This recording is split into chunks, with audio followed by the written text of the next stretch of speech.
Eu vreau să le mulțumesc în primul rând celor de la Carpată cu care am făcut echipă și, repet, din 2016 suntem coechipieri și cred că până acum s-au văzut rezultatele.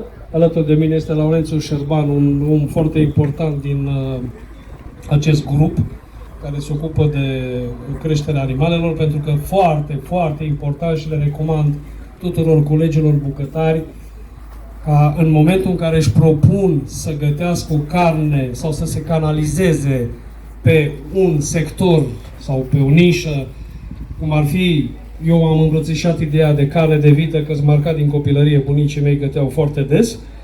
Așa, e bine să stăpânească și partea de creștere, pentru că vor înțelege mult mai bine cum trebuie să o pregătească.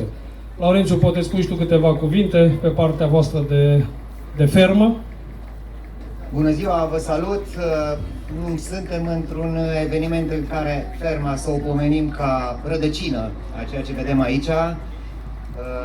Completez puțin pe Radu, da, o carne de calitate nu se obține ușor, în spate avem muncă. Bucuria este când reușim să așezăm România pe harta mondială al producției de carne de vită.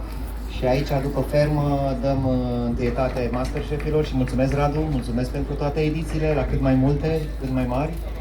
Și sperăm că în curând ieșim și în Europa. Noi pas în Europa l-am făcut cu carnea acum câțiva ani buni.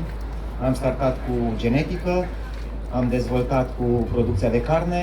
Iată-ne la evenimente să promovăm pentru România. Sperăm că în curând ieșim și internațional să fie cunoscută România ca producător de carne de vită.